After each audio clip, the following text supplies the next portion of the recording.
Bonjour tout le monde. Alors aujourd'hui on va entamer un cours très intéressant à propos de la polyarthrite rhumatoïde, qui est l'un des normalement l'un des trois ou l'un des deux, je sais plus, l'un des deux rhumatismes inflammatoires qui sont présents dans le module de rhumatologie. Alors on va commencer par une définition, les étiologies de la polyarthrite rhumatoïde, quels sont ses mécanismes physiopathologiques. On va ensuite voir les deux grandes formes cliniques de la polyarthrite rhumatoïde. D'abord la PR en phase de début, puis en phase d'état. Enfin le diagnostic positif différentiel, le suivi et la prise en charge. Alors on va commencer par la fameuse définition de la polyarthrite rhumatoïde. Donc l'APR, c'est une maladie inflammatoire. Donc elle est due à un processus inflammatoire systémique, c'est-à-dire qu'elle va toucher beaucoup de systèmes de notre organisme, pas seulement les articulations, chroniques, c'est-à-dire qu'elle n'est pas aiguë, qu'elle n'est pas due à une infection ou à une inflammation aiguë, du tissu conjonctif, donc elle va toucher plus probablement les tissus conjonctifs, et qui prédomine au niveau des articulations. Donc ce n'est pas sa seule localisation, mais c'est sa localisation prédominante. Elle va plutôt toucher ce qu'on appelle la membrane synoviale qui est une sorte de séreuse qui va venir couvrir les articulations et leur procurer un peu de nutriments et du liquide synovial pour diminuer les frottements. La lésion principale de la polyarthrite rhumatoïde, c'est ce qu'on appelle la synovite inflammatoire ou le panus synovial. Donc ce panus synovial, c'est un tissu inflammatoire granulomateux qui va venir détruire un petit peu cette articulation. Et bien sûr, comme on a dit, c'est une polyarthrite destructrice, donc on aura une destruction avec des séquelles articulaires très importantes. Donc la polyarthrite rhumatoïde, c'est une maladie inflammatoire, systémique et chronique du tissu conjonctif, donc systémique qui va toucher plusieurs systèmes du corps humain, mais qui va prédominer au niveau des articulations. Précisément, donc, c'est la membrane synoviale qui est touchée, c'est cette séreuse qui va venir protéger et nourrir l'articulation.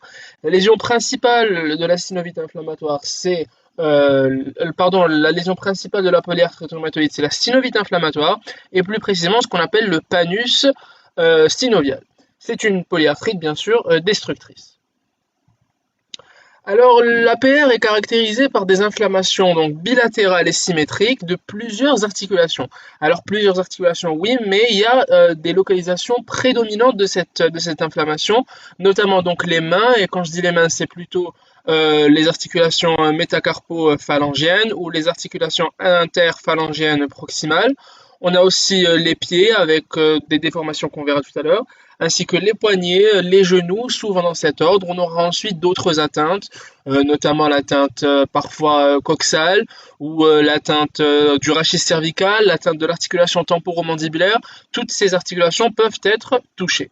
C'est bien sûr le plus fréquent des rhumatismes inflammatoires juste avant la spondylarthrite ankylosante. La traduction clinique de cette polyarthrite rhumatoïde va différer selon les différentes phases de son évolution. Alors on a bien sûr la polyarthrite rhumatoïde en phase de début. Alors à ce moment-là, les signes cliniques ne sont pas très parlants, le diagnostic est très difficile, il y a plusieurs diagnostics différentiels, mais le traitement à ce stade est assez simple, on peut facilement gérer cette maladie et éviter la formation de séquelles qui seraient irréversibles. Dans la PR, par contre, en phase d'état, là, le diagnostic est très simple. On a des lésions qui sont caractéristiques, des déformations qu'on peut reconnaître facilement, mais le traitement est beaucoup plus laborieux et les séquelles irréversibles sont de plus en plus présentes. Enfin, en phase terminale, si le diagnostic est fait très tardivement, alors là, il est très simple. On va voir des déformations absolument catastrophiques.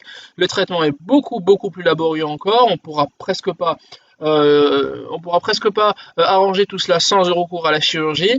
D'ailleurs, à ce moment-là, en phase terminale, eh bien, la maladie n'est plus évolutive. Les déformations vont s'arrêter, l'inflammation va se calmer et les séquelles sont complètement irréversibles et le handicap est présent.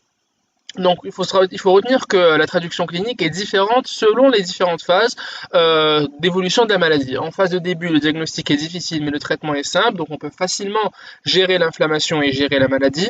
En phase d'état, par contre, le diagnostic est assez simple, mais le traitement devient de plus en plus difficile au fur et à mesure que cela avance, et les séquelles sont possibles.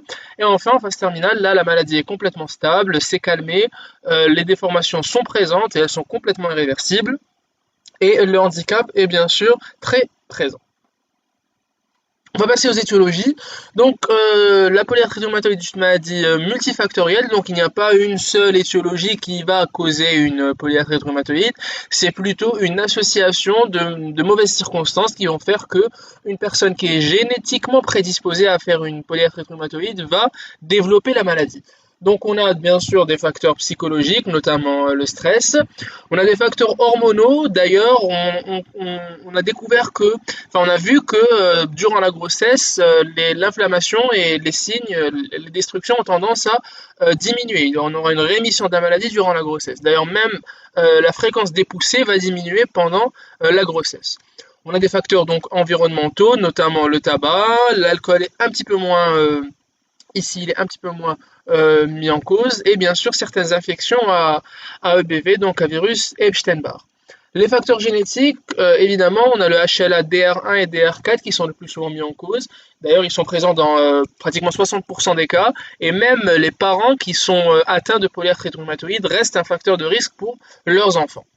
Et enfin, le facteur immunologique, on a bien sûr des problèmes de reconnaissance du soi et notamment des peptides cycliques citrulinés, les CCP. Donc le corps aura du mal à reconnaître ces protéines du soi, il va les attaquer et donc ça va créer cette maladie. Donc on a des facteurs psychologiques, notamment le stress, les facteurs hormonaux, d'où la rémission durant la grossesse, les facteurs environnementaux, donc le tabac, les infections à virus Epstein-Barr, les facteurs génétiques, notamment le HLA-DR1 et DR4, et les facteurs immunologiques, surtout les problèmes de reconnaissance des peptides citrulinés. On a également vu une certaine rémission au cours des infections à l'hépatite virale. Alors comment ou pourquoi apparaît l'APR? Alors au début, c'est donc un patient qui est génétiquement prédisposé à faire une polyarthrite rhumatoïde, donc, et à cause de certains facteurs psychologiques ou environnementaux ou autres, il va perdre la reconnaissance des peptides citrulinés par l'immunité, par sa propre immunité. Alors il faut savoir que ces peptides citrulinés qu'on voit ici, euh, alors on a plusieurs protéines qui contiennent de l'arginine dans notre corps. Alors ces protéines contiennent beaucoup d'acides aminés, dont l'arginine. Et souvent, par des réactions biochimiques, on aura transformation de l'arginine en citrulline. Alors la citrulline est un acide aminé mais qui n'est pas codé par notre ADN. Donc il doit être produit par des réactions biochimiques. Alors lorsque cette arginine est transformée en citrulline, ben, notre corps, enfin le corps des personnes qui sont atteintes de polyarthrite rhumatoïde donc ne les reconnaît plus. Il va croire que c'est un antigène. Et du coup, il va essayer de créer une réaction immunitaire contre ces peptides citrulinés.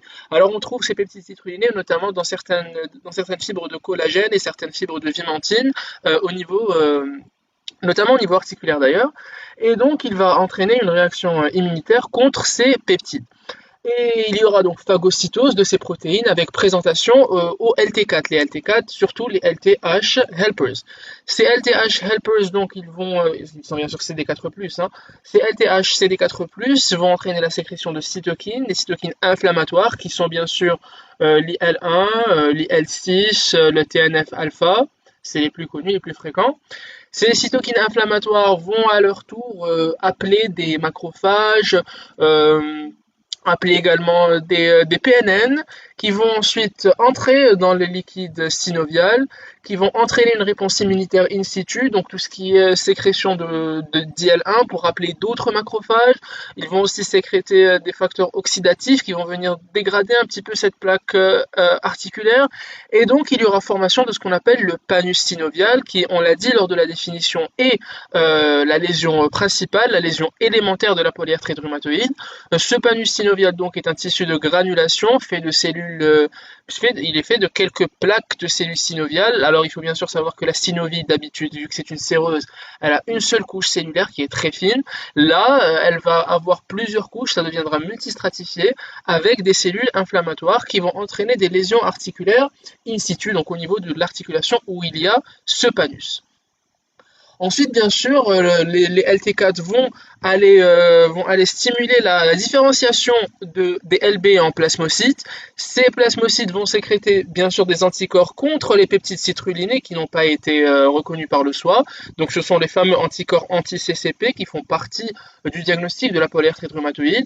Et ils vont sécréter d'autres anticorps, notamment le facteur rhumatoïde, les facteurs rhumatoïdes qui sont des IgM anti-IgG, mais ce sont des IgG bien sûr altérés, et parfois des facteurs antinucléaires, mais ils sont rarement présents. Aussi, les cellules inflammatoires vont sécréter ce qu'on appelle le VGEF, qui est un facteur de croissance des vaisseaux. Et ce VGEF va entraîner une angiogénèse autour de cette articulation qui est déjà inflammée. Cette angiogénèse va entraîner donc l'apparition d'œdème, de chaleur, de rougeur et donc tous les signes de l'inflammation. Et vu qu'il y a plus de vaisseaux, il y aura encore plus de cellules inflammatoires qui vont venir migrer vers cette articulation et la détruire encore et encore et encore. Donc c'est un cercle vicieux qui va s'auto-entretenir. On aura donc inflammation, angiogénèse, inflammation, angiogénèse, inflammation, angiogénèse, jusqu'à destruction complète de l'articulation.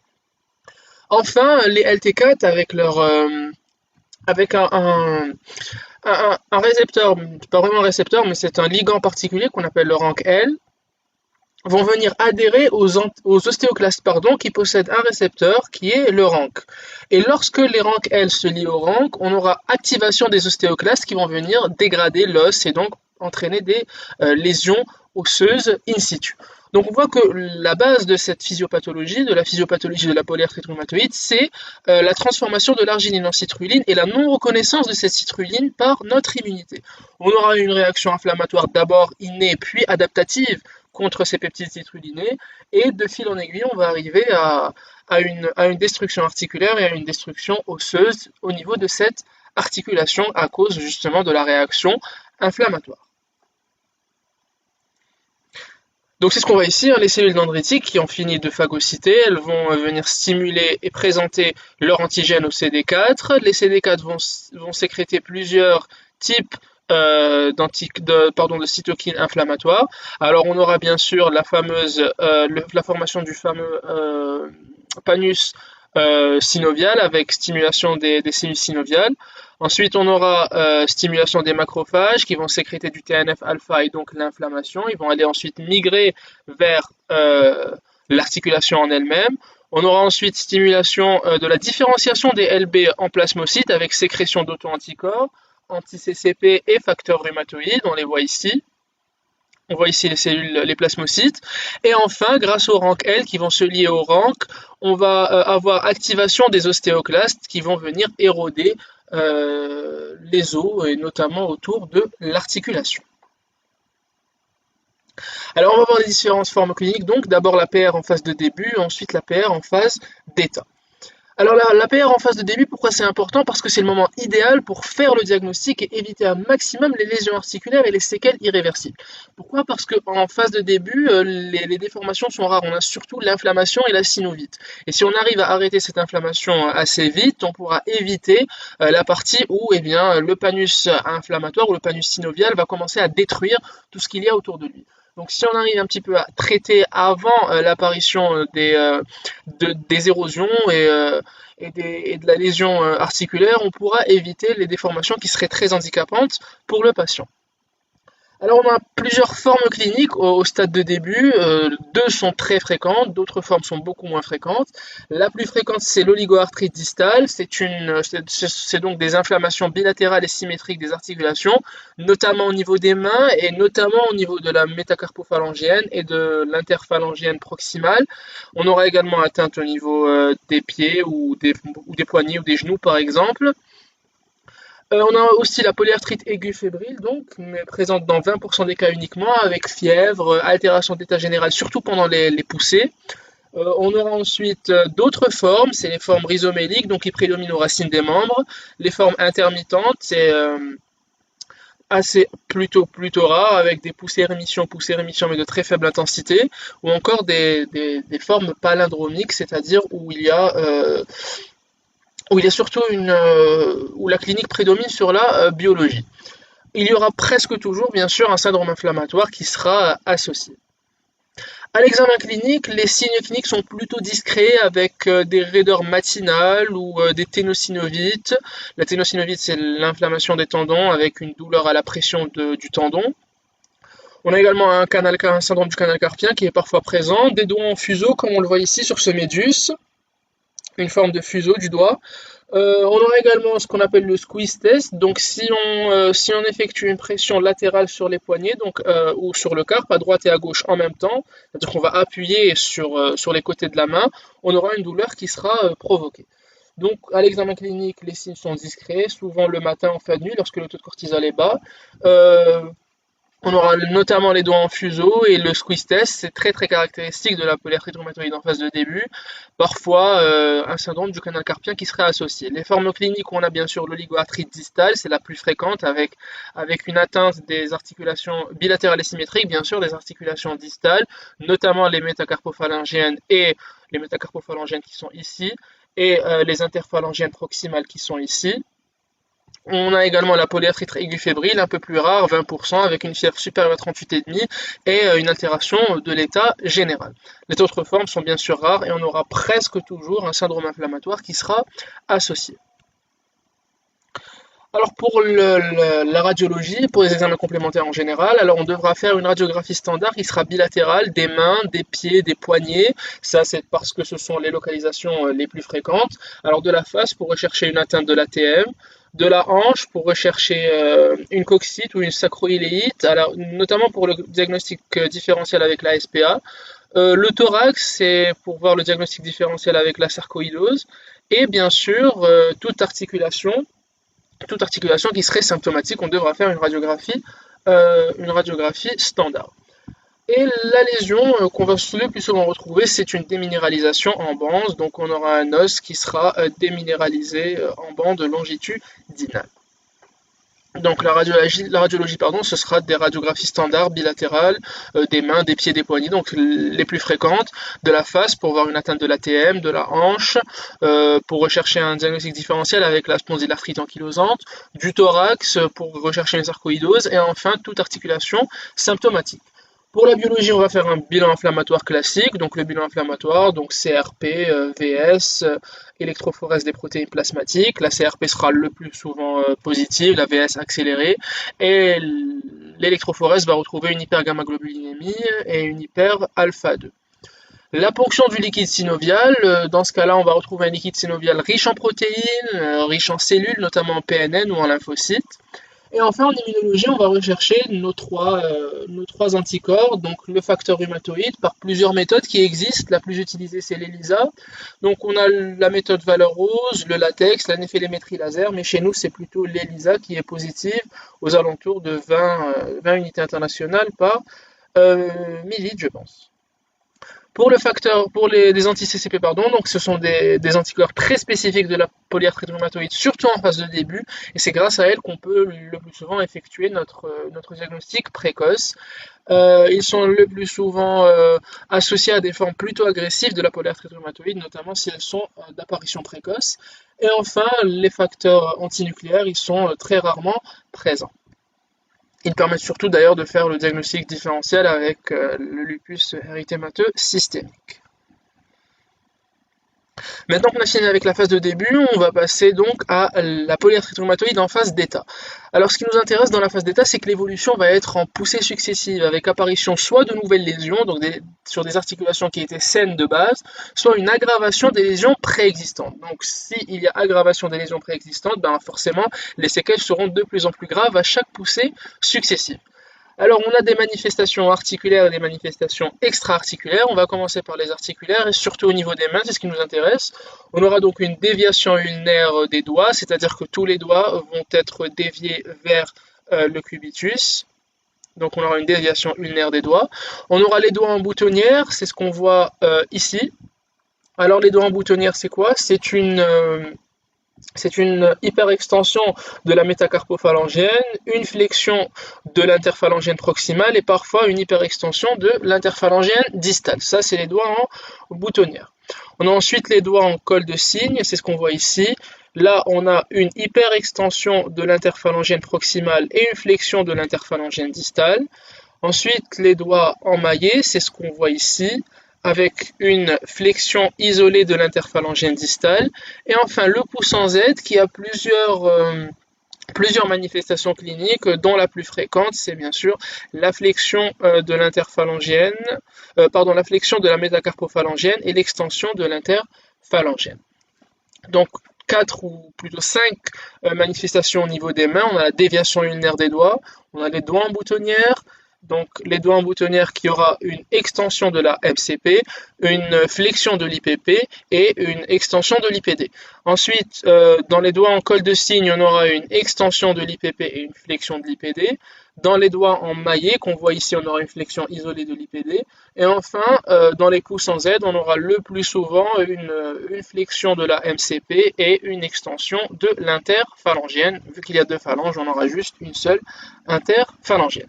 Donc c'est à retenir: déviation ulnaire, doigt en boutonnière, doigt en col de cygne, doigt en maillet et pouce en Z. Alors on va voir les autres articulations très rapidement. Au niveau du poignet, on aura une luxation de la styloïde cubitale avec ce qu'on appelle un aspect en touche de piano.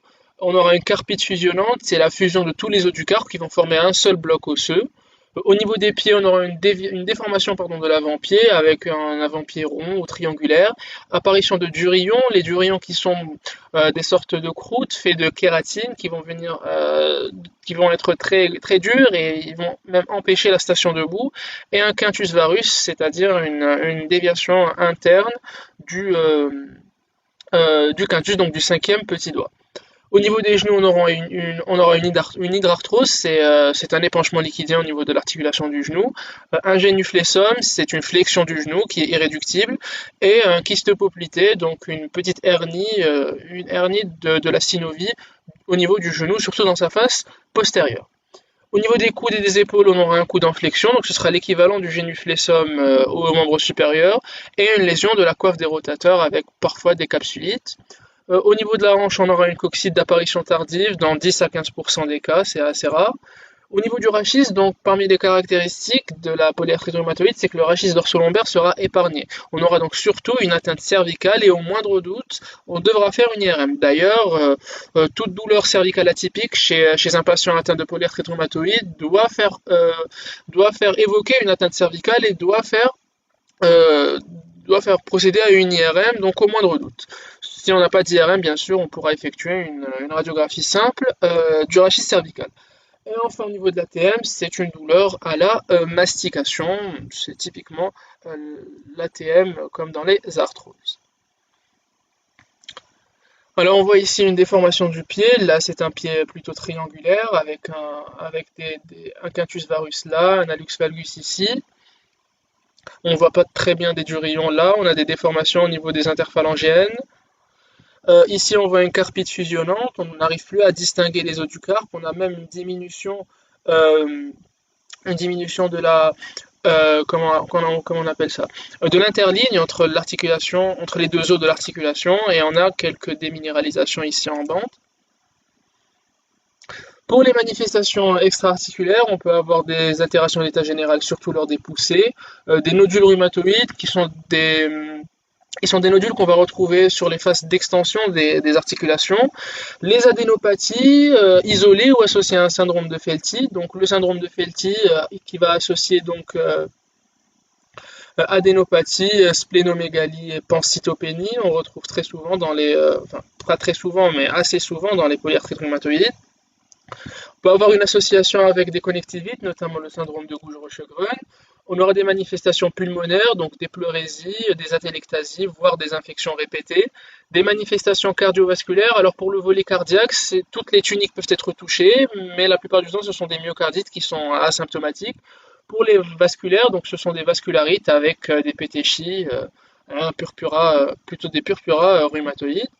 Pour les manifestations rénales, il faut faire attention à l'amylose AA. D'ailleurs, toute lésion ou toute manifestation rénale chez un patient atteint de PR doit faire évoquer une amylose AA.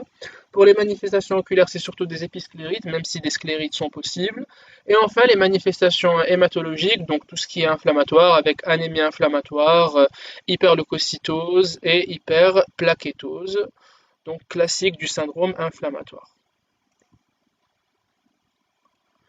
Donc pour la biologie, pareil, un syndrome inflammatoire classique avec CRP positif, VS accéléré, hypergamma-globulinémie et hyper-alpha-2. En immunologie, donc on va rechercher toujours nos trois anticorps, hein, le facteur rhumatoïde, qui sont des IgM anti-IgG qui sont non spécifiques de l'APR d'ailleurs, ils sont très peu spécifiques et très peu sensibles, mais leur présence à taux élevé est un signe de mauvais pronostic. La présence de PR ne signifie pas forcément polyarthrite rhumatoïde, pardon, de FR ne signifie pas forcément polyarthrite rhumatoïde, mais leur absence n'élimine pas le diagnostic. Pour les anti-CCP, par contre, ils sont très importants pour le diagnostic précoce de la maladie et ils sont très spécifiques à plus de 95%. Et enfin, les fans qui sont parfois présents, mais servent surtout, leur absence sert surtout à éliminer un lupus érythémateux systémique. Pour la radiologie, donc on aura dans la radiographie standard plein de différentes lésions, ça dépendra de l'articulation touchée, du nombre de poussées qui ont touché cette articulation. Donc on aura des pincements articulaires, des géodes, des érosions osseuses comme on a vu dans la physiopathe, des carpites fusionnantes, on a vu un exemple tout à l'heure, les coccytes dans le cas de la coccite tardive, ou encore une dislocation C1, C2 qui peut même conduire à des tétraplégies ou des paraplégies.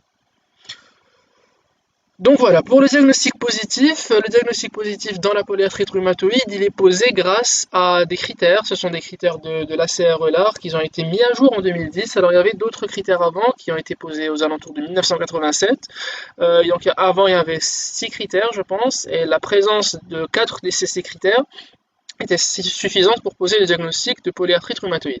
Alors maintenant, on a plutôt effectué des modifications depuis 2010 pour mettre en place ce score, c'est le score de la CRE-là. Et donc, chaque signe présent dans ce score va valoir un point particulier. Donc, on va faire la somme de ces points. Et si le score est supérieur ou égal à 6 sur 10, on aura donc le diagnostic de PR qui sera positif. Donc le score est divisé en 4 parties. On a l'atteinte articulaire, la sérologie, le syndrome inflammatoire et la durée des symptômes. Pour l'atteinte articulaire, donc tout dépendra du nombre d'articulations, jusqu'à 10, dont au moins une petite. Pour la sérologie, donc ça dépendra de la positivité du FR et ou des anti-CCP. Pour le syndrome inflammatoire, c'est la positivité ou la normalité des CRP et ou de l'AVS. Et enfin, pour la durée des symptômes, si ça dure plus ou moins de 6 semaines. On a dit qu'un score supérieur ou égal à 6 sur 10 est nécessaire pour poser le diagnostic. Pour les diagnostics différentiels, donc on a les polyarthrites infectieuses, notamment le rhumatisme articulaire aigu par exemple, les arthrites septiques, donc tout ce qui est infection, les connectivites, donc le LED, la sclérodermie, le syndrome de Gougerot-Sjögren, les gouttes ou les chondrocalcinoses, donc tout ce qui est rhumatisme métabolique, les spondylarthrites ankylosantes ou la pseudopolyarthrite rhizomélique, donc ce sont les deux autres rhumatismes inflammatoires, dont la SPA, dont on peut faire le diagnostic différentiel grâce à la radiographie du bassin qu'on fait dans la polyarthrite débutante, et bien sûr grâce à la présence du fameux HLA-B27 dans le cas de la SPA. Et enfin, les arthroses érosives, dans ce cas-là, bien sûr, ce n'est pas une lésion d'arthrite, donc ce n'est pas inflammatoire, mais c'est dégénératif. Pour le suivi, donc le suivi est basé sur 3 critères. D'abord l'activité clinique, ensuite la qualité de vie et enfin l'évaluation radiologique. Alors l'activité clinique, ça se fait grâce au critère de la DAS28 qui est un score qui va venir se baser sur le nombre d'articulations œdémaciées ou le nombre d'articulations douloureuses ainsi que la positivité de certains facteurs inflammatoires. Pour l'évaluation de la qualité de vie, c'est l'indice HAQ. L'indice HAQ qui est une sorte de questionnaire de qualité de vie qu'on va donner à un patient. Et tout dépendra de son score, on va évaluer sa qualité de vie. Et enfin, l'évaluation radiologique avec le nombre de pincements osseux et d'érosion osseuse. On a ici un exemple de critères de DAS28. Donc ici, c'est un logiciel où on clique sur les articulations qui sont douloureuses ici et les articulations qui sont œdémaciées ici. Et on va entrer ici le nombre. La positivité de la CRP et enfin on clique sur calculer, on aura le score DAS28 et on aura donc l'évaluation de l'évolution clinique de la maladie. Et enfin pour la prise en charge. Alors il faut savoir qu'on a 3 moyens pour prendre en charge une polyarthrite rhumatoïde. D'abord l'éducation thérapeutique du patient, c'est ce qui est plus important parce que la polyarthrite rhumatoïde reste une maladie chronique, c'est une maladie très handicapante avec des déformations qui peuvent être parfois traumatisantes pour le patient. Ensuite on a le traitement médicamenteux, d'abord le traitement de la douleur, qui doit être prescrit aussi précocement que possible, et le traitement de fond, notamment à base de méthotrexate, mais pas que, c'est le traitement de première intention. Et enfin, les mesures associées qui sont donc le, le pan non médicamenteux de la prise en charge. Donc on va commencer par l'éducation thérapeutique qui va passer par 5 étapes. D'abord, on va annoncer la maladie au patient. Bien sûr, avant d'annoncer une polyarthrite rhumatoïde, il faut que le diagnostic soit sûr. Il faut rassurer le patient, étant donné que maintenant on sait prendre en charge une polyarthrite rhumatoïde. Le traitement médicamenteux est très efficace, surtout lorsque le diagnostic est fait précocement. Il faut expliquer les étapes de prise en charge, qu'il faudra commencer par un traitement médicamenteux à base de DMARD. Ensuite, il faudra parfois passer à la biothérapie s'il n'y a pas de réponse. Expliquer l'évolution de la maladie, que les séquelles sont irréversibles, qu'il y aura souvent des poussées, qu'on pourra peut-être pas arrêter la progression de la maladie si c'est une version assez agressive. Et enfin, les effets indésirables médicamenteux du traitement, notamment ceux du méthotrexate, qui peuvent être assez difficiles à gérer. Alors le traitement de la douleur doit être prescrit bien sûr au début de la maladie en parallèle avec le traitement de fond, donc en parallèle avec le méthotrexate. Il sera fait à base d'antalgiques ou d'INS. On donnera le plus souvent des INS étant donné la nature inflammatoire de la douleur. Enfin, le traitement de fond. Alors, le traitement de fond, il est fait de DMARD. Donc, les DMARD, ce sont donc Disease Modifying Anti-Rheumatic Drugs, c'est-à-dire les antirhumatismaux qui vont modifier l'évolution de la maladie. Alors, on en a 4. En première intention, on va donner du méthotrexate. Le méthotrexate qui est un, un c'est un anti-inflammatoire et un immunosuppresseur donc à 10-20 mg par semaine. En cas donc de contre-indication en méthotrexate, par exemple, en cas de désir de grossesse par exemple, on va donner plutôt du léflunomide.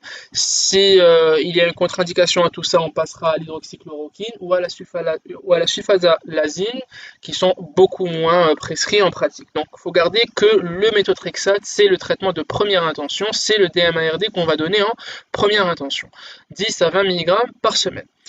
Pour les contre-indications, alors bien sûr, déjà pour donner ce genre de traitement de fond, il faudra qu'il y ait certains critères qui soient cochés. Par exemple, il faut pas qu'il y ait un désir de grossesse, il faut pas qu'il y ait de contre-indications, il faut pas qu'il y ait un cancer récent, il faut pas qu'il y ait d'insuffisance cardiaque. Donc tout ça, ce sont des contre-indications des DMARD. Il y a toute une liste et celle-ci est non exhaustive. Donc traitement de fond, méthotrexate. Sinon, on donnera du léflunomide, on aura d'autres traitements comme l'hydroxychloroquine ou la sulfasalazine qui sont beaucoup moins prescrits en pratique. Maintenant, en cas d'échec des MARD, on va passer à la biothérapie. Alors la biothérapie, c'est l'utilisation de molécules, de la biologie moléculaire ou de l'immunologie pour traiter une maladie. Alors pour la biothérapie, on a plusieurs types. On a d'abord les plus fréquents, c'est les anti-TNF-alpha et notamment l'infliximab. Donc les anti-inflammatoires, les anti-TNF-alpha pardon, sont des anticorps qui vont venir bloquer cette cytokine de l'inflammation qui est la TNF-alpha.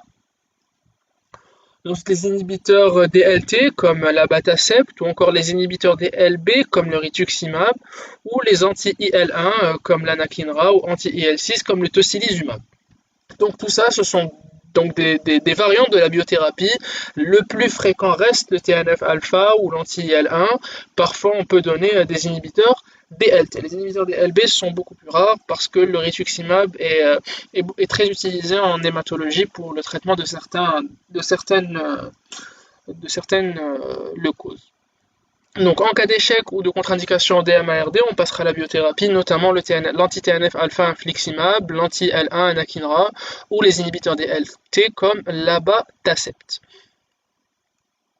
Les mesures associées, donc bien sûr la rééducation, on va prescrire de la physiothérapie pour un petit peu diminuer la douleur, de l'ergothérapie pour apprendre à vivre avec ces déformations, voire des orthèses pour essayer de les diminuer.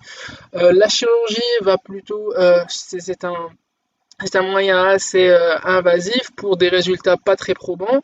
La synovectomie, surtout en phase de début, pour éviter justement l'apparition du panus synovial et donc éviter les déformations qui seraient irréversibles.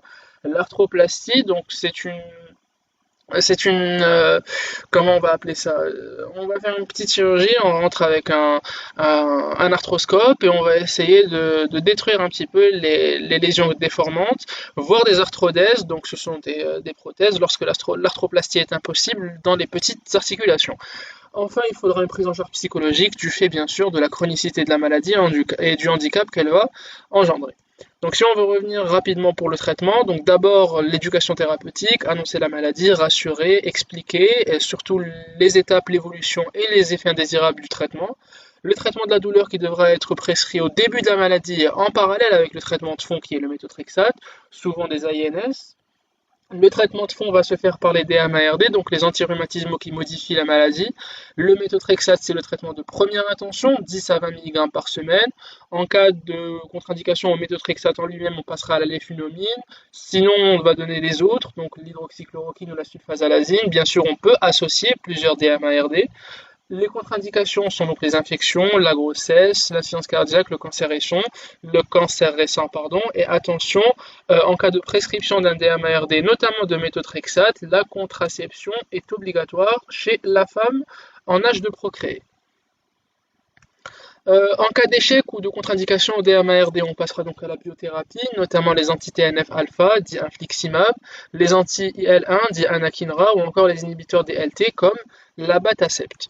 Enfin, les mesures associées, donc la rééducation pour essayer de diminuer la douleur, apprendre à vivre avec les déformations ou des orthèses pour les diminuer, la chirurgie qui est un traitement assez invasif pour des résultats moindres, donc la synovectomie dans les phases plutôt précoces, ou l'arthroplastie et l'arthrodèse dans les phases plutôt tardives, et la prise en charge psychologique du fait bien sûr de la chronicité de la maladie et du handicap qu'elle engendre.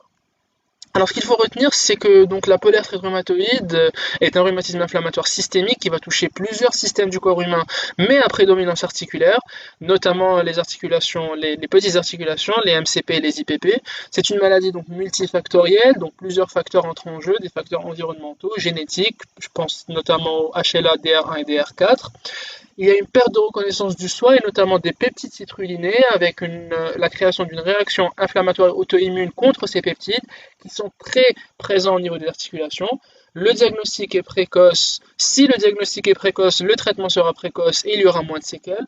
Ça va atteindre surtout les mains, donc les MCP et les IPP. Ensuite, il y aura l'atteinte des pieds, des poignets, des genoux, des coudes, des épaules, de la hanche, etc. Les facteurs rhumatoïdes donc, sont peu sensibles et peu spécifiques. Leur présence ne signifie pas PR et leur absence n'élimine pas la PR. Les anti-CCP sont eux très spécifiques et permettent le diagnostic précoce. On aura à la biologie un syndrome inflammatoire, à la radiologie euh, des atteintes de type pincement, érosion, carpite inflammatoire, coccyte tardive, et bien sûr la dislocation C1-C2 qui devra faire réaliser une IRM en toute urgence lorsqu'on la suspecte. Le traitement, c'est bien sûr à base de DMARD, donc les antirhumatismaux qui modifient